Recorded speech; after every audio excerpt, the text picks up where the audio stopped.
Hi there, this is Ronnie, coming at you with a video. After Forever After, Fear of the Dragon Queen. Finished last night. It was the second season of it, and I didn't do a video about the first season. Not out of any disappointment, but only because it was 4 sessions, and I didn't think it was enough of a length of a season to actually get down and do any sort of review of. So my review is based on all 15 sessions. It's taken a long time, mostly because we were messing about so much, and due to one personal thing or another, and Christmas and so on, it meant that sometimes our sessions were maybe 2, 3, 4 weeks apart. But it's finally finished, and as is my wont, I like to do a little review, an overview of it. As is usual, I'm going to talk about what I thought of the scenario, what I thought of the GMing, what I thought of the system, which is very particular because this is not a system that's currently on the market. This is one that the GM, Becky, has designed herself. And then what I thought of my own playing. So, scenario. Utterly bonkers. In a fun way, in a good way. There has been a tendency amongst the group where the Monday game was and is the kind of serious one where we take things a bit more seriously. And then the Saturday game was very much more irreverent. And the scenarios tended to sort of fit that design. So we were on a quest to go and kill someone. In doing so, we ended up being chased because someone thought we were murderers for someone we hadn't killed. And getting high on this sort of drug called Nostrum and becoming quite addicted to it, and all kinds of silliness. The one thing I'll say about Becky, and this ties into the next session, she doesn't lack for ideas.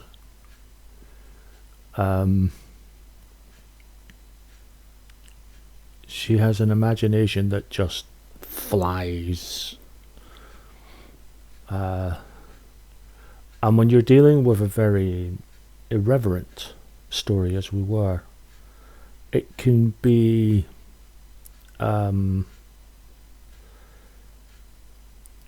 quite anarchic in that sense that there's real freedom on the GM's part to just go nuts and take the story in interesting, strange, and often comedic, even darkly comedic ways. I have never. So yeah, I'll finish that thought in a second. So I really enjoyed the scenario. It's always, whatever anyone says about Becky's, because the ones we haven't played they've all been really sort of comedic and anarchic.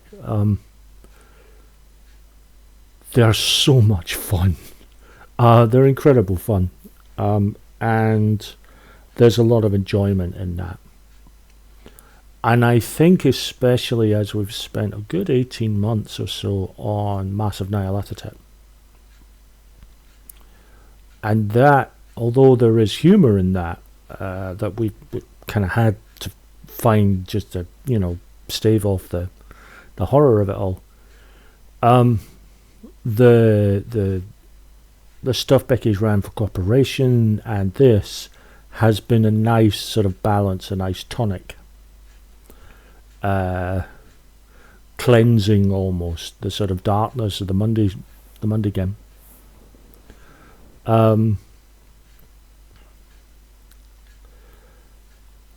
Becky as a GM, I think she's superb. I would be interested to see how Becky runs a more serious game, where there isn't that sort of irreverence and humour, where it's very much more sort of serious-minded. That would be very interesting to see how that is handled. Whether we would lose that sort of creative spark that she has because there's more restriction, I don't know. But I would love to find out, because the ideas that she has and where she can take things, she's got a good control of the group, which is important as a GM. You need to have a certain authority. Slightly one of my failings as a GM. I don't quite get the authority in. I'm not talking about dictatorial. You don't need to be that, but I think because I'm quite soft-spoken and quite quiet, I don't have a lot of volume to my voice. And in case you're thinking, but you're coming across quite loud, that's because I filter this video through Handbrake and put the volume gain on, just to give my voice some oomph.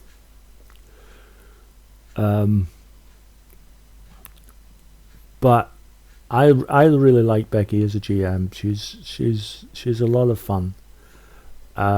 She's got good control of her scenario, and I would be interested to see how she would work a more serious game. The system. After Forever After is a card-based system, and there's nothing wrong with that. I would be hugely hypocritical if I had a problem with card-based RPGs. The closest comparison I can make, and I say closest because it's by no means exact, but the closest I can come up with a comparison to After Forever After is Dragonlance 5th Age, in that it uses a custom deck where the suits actually have importance within the game. Now, sometimes when you're doing skill checks, you're not really worried about anything other than the value of the card.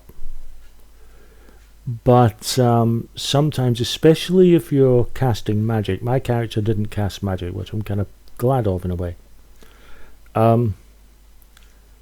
You really want 3 cards. You're always playing 3 cards. You really want 3 cards with the correct elemental symbol for the magic that you're casting to really make it work. There are areas around the world where certain elemental magics are more pertinent, more potent, and in those areas, if you're casting a spell of that element, having all the cards of the same element isn't as big a problem. Always desirable, but isn't as big a problem. What do I think of the system? I do like it. I think my only caveats, and I said this to Becky last night after the final session, my only caveats are everyone gets their own sort of specialized deck for their character, and so does the GM. And the GM gets a hand of cards, and the GM can play, plays a hand, plays 3 cards as well. Can sometimes be more or less depending on difficulty ratings, but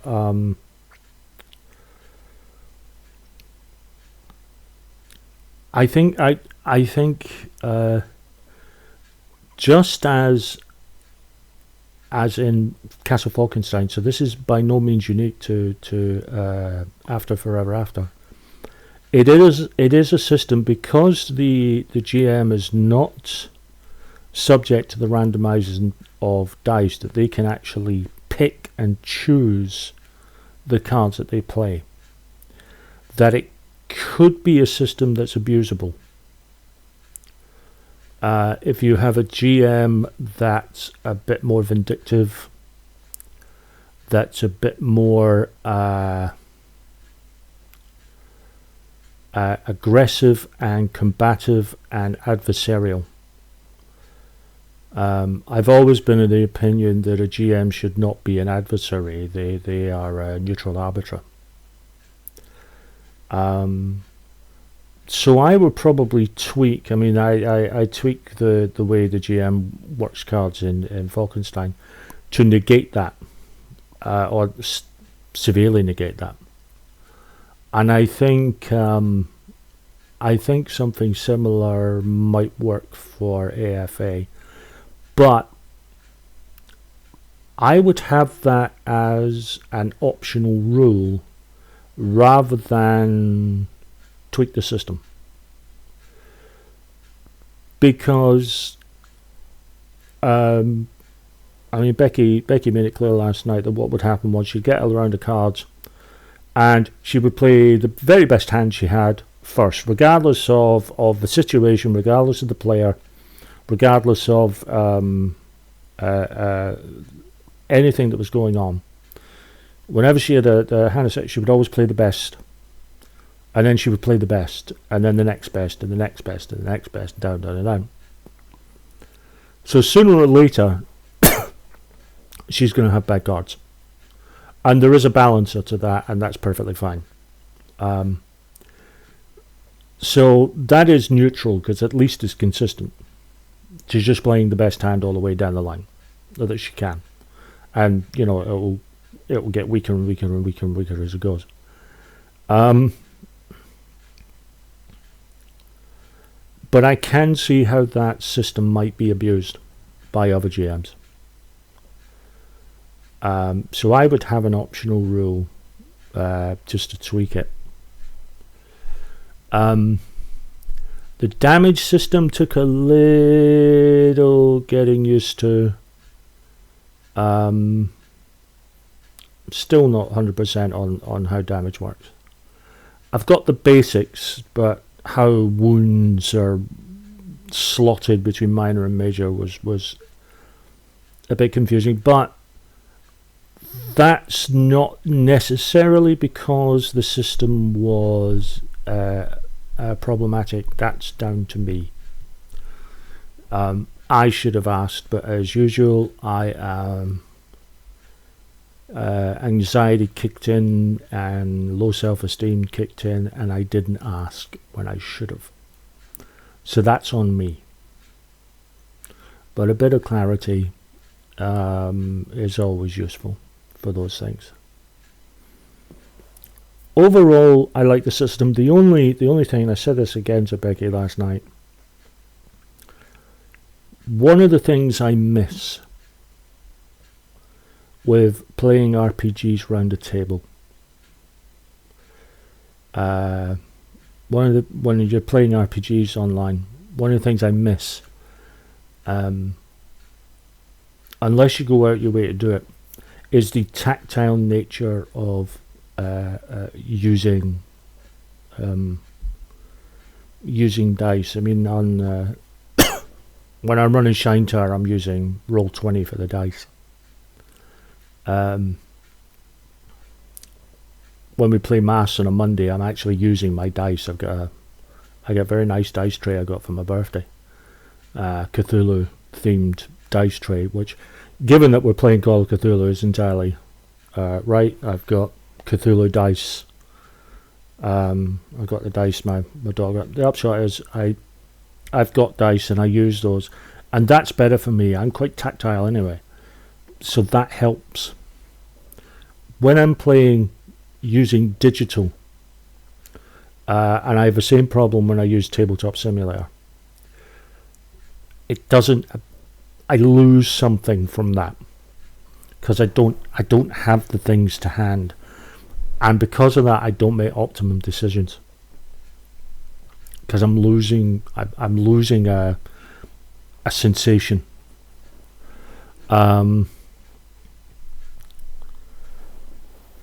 And that's not the fault of Becky. The systems she wrote up, the little screen she wrote up for us to get our cards, worked perfectly well. It was perfectly fine. Understood it. It was great. That was fine. But I kind of missed not having card, not being able to feel. But that's not a negative against the system. That's just me and a sort of where digital, playing digitally falls short for me. But overall, I like the system. I think it has potential. I would happily play it again. It'd be interesting to see, as I was talking about Becky running something more serious, a more serious and sort of intense and or epic sort of game using AFA. That would be interesting. And any sort of failings I have on it are failings on my part to an extent. I like the system. Becky is reluctant to get it to sort of completion and actually release it. I think she should, because I think there's a good potential there for a good game. So overall, I like it very much. Those small caveats, and we're only talking tweaks rather than overhauls of the system. I don't think the system needs overhauled at all. It just needs tweaked. Me as a player,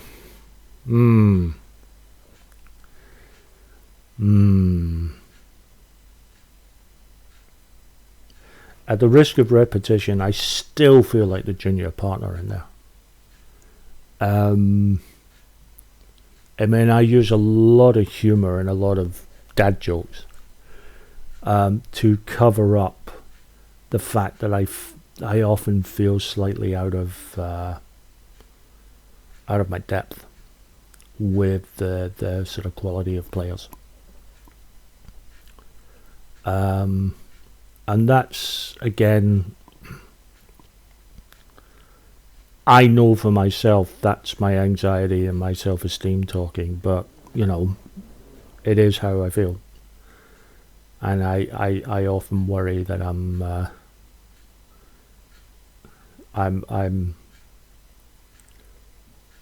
slightly more people enjoy, obviously I'm wanted there, or they would have told me to, sod off by now. But it gets a bit. I get a bit worried, and then I get my moments when I actually feel like I'm connecting with the story and the character and everything else, and I do kind of push myself to the front a little.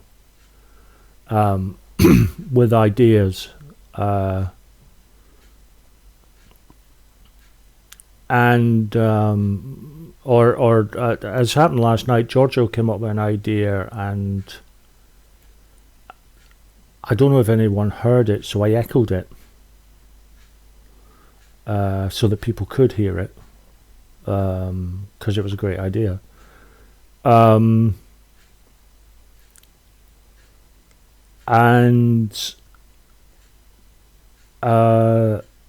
then I start worrying that I'm kind of pushing myself too much to the front, and I'm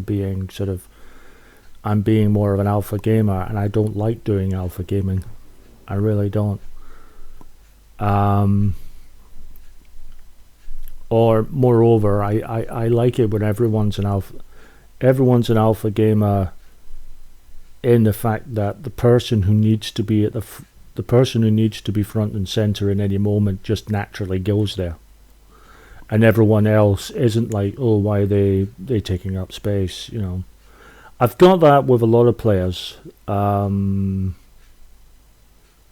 certainly the group I'm running on the Thursday,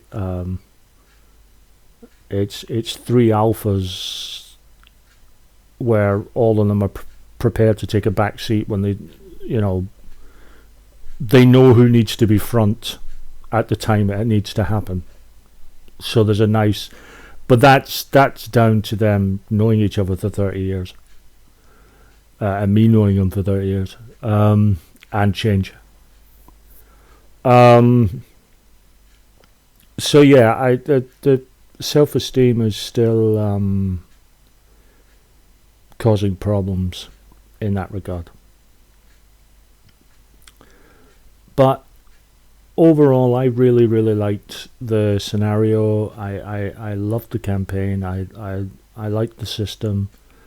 I like Becky as a GM. I like Becky as a person. You know, I wouldn't game in that group if I didn't like everyone in it. If I didn't like, playing with Becky and Jason and Phil and Giorgio, then I wouldn't do it.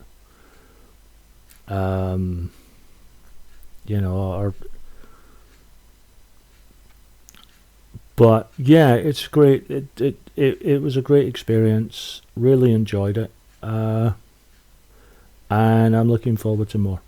So thanks for watching, guys, and I'll be back soon with another video.